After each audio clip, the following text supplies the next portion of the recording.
Hey guys, welcome to Gregsbeerreviews today. It's beer 30. Let's go take a walk, see what's in the fridge today.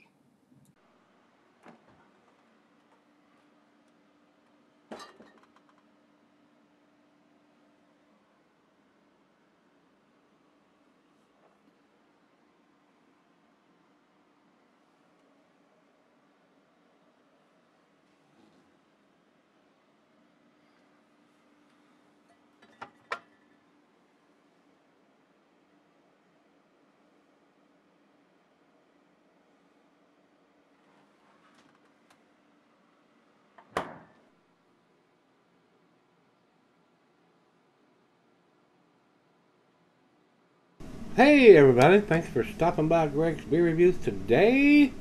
I appreciate it.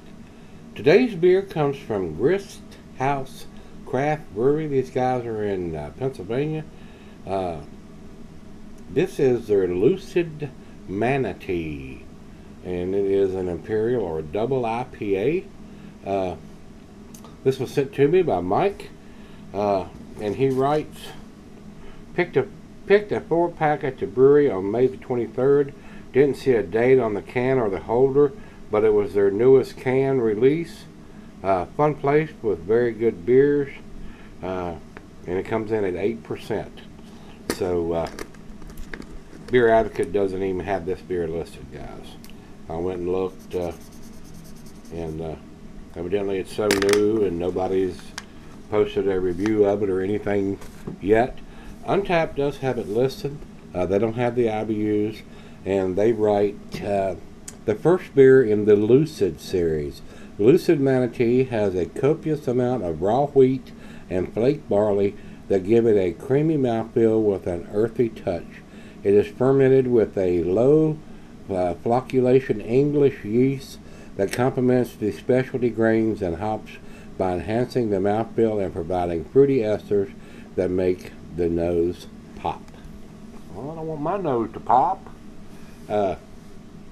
We shall see here, guys. I'll read all this stuff to you, but I base my decision on what goes into the glass, goes up my nose and down my throat. That's what I base it on. Sometimes I agree with what either Beer Advocate or Untappd says, and sometimes I disagree with what they say. Sometimes I give it better numbers than them, sometimes I give it worse numbers than them. So I try to be as honest as I can, guys. That's it. We don't have the IBUs, and like he said, there is no dating on the bottom of it. If they want to be in this game, and he says he got the 4-pack and there was nothing on the holder, they need to date their stuff. I don't know how big the brewery is, but it's irrelevant to me. Date your damn stuff. If this was available here, I would leave it on the shelf, guys. It may be a 10 beer, but I would leave it on the shelf if it doesn't have a damn date on it. So that's the way I feel, and y'all know that, guys. I've been telling you that for years now. So that's it. It's time.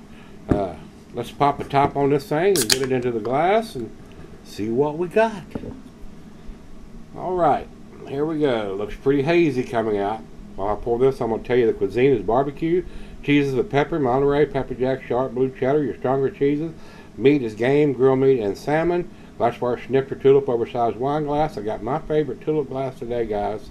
And don't cellar it. First of all, you don't know how old it is to begin with, so you wouldn't want to cellar it. So unless you're actually picking it up at the brewery, where you could ask somebody, we're in the closet there. We're in the dark. So it's a very dirty looking orange color, guys, and it is very, very hazy. I would consider this a New England style by looking at it, but it's not that bright orange color that a lot of them have. It's like a dirty orange color. So it didn't pour much of a head. Let's get it to the nose and see what we got.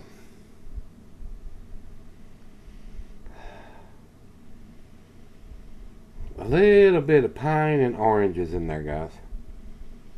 It doesn't have that off-the-chain aroma that a lot of the New England styles have. Very low key on the hops. So that concerns me about how old the beer is with no dating on it. Because usually this style of beer that looks like this has a big hop aroma. But, you know, it all depends on what the brewer was shooting for and what he wanted the final product to end up to be. So, let's dive in and see what we got. Cheers, everybody. Cheers, Mike.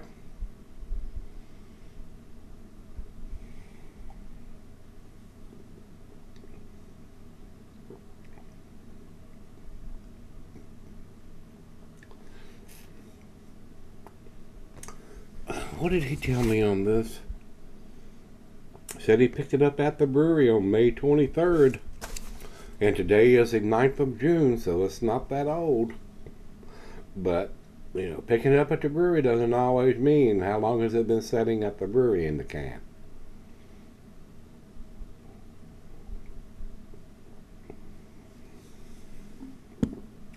But I will say the alcohol is well hidden.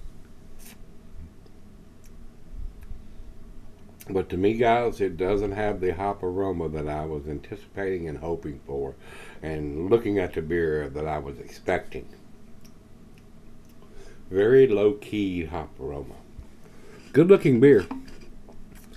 So let me get the back end pour in here. And sip on this one. I don't want to mealy mouth the beer, but I'm just a tad disappointed in what I'm tasting right now. So, let me sip on this and let her taste it, and we'll come back, and I'm going to be as honest as I can, guys. I may go against the grade on this one. I'll be right back. Alright, guys, I'm back. Got just a little left here. This doesn't live up to the expectation in my book. If you're going to produce a New England style looking beer, it needs to have the hop aroma and taste to go with that. The hop aroma and taste is very subdued on this one. This would probably be something that I would not pick up. There are awesome breweries out there that produce this style of beer very well, and this is not one of them. It's a decent beer, don't get me wrong. It does have a little bit of citrusy, grapefruit, oranges in there, but it is very subdued for something that was picked up fresh at the brewery.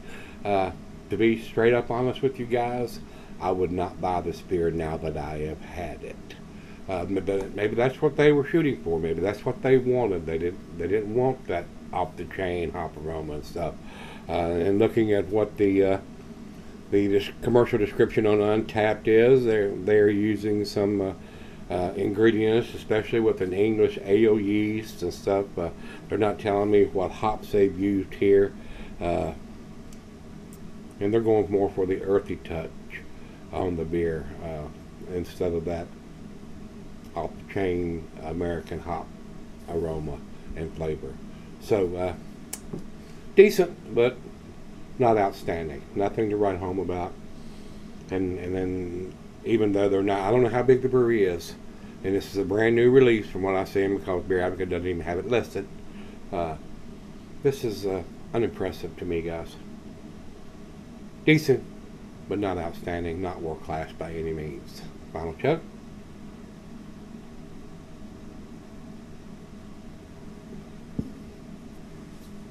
Like I said earlier, very smooth. Alcohol is well hidden. It just doesn't have the hop aroma and flavor to go with it. Very subdued. So B+ for me, guys. That's where I'm going to put it. The grade that I'm going to give this would be 86. That's where I'm going to put this one, guys. Would probably not buy this beer if it was available here, especially now that I've had it and it doesn't have a date on it. Unimpressive. Looked good, but that's as far as it went. So, and like I said, Beer Advocate doesn't have it listed. Untapped has very good numbers, 4.22. That's why I'm saying going against the grade on this one. I do not think it's an A beer, guys. So that's where I'm going to put it. So if you've had this one from Grist House Craft Brewery, this is their Lucid Manatee. Let me know what you think. Until we meet again, let's go see what's in the fridge.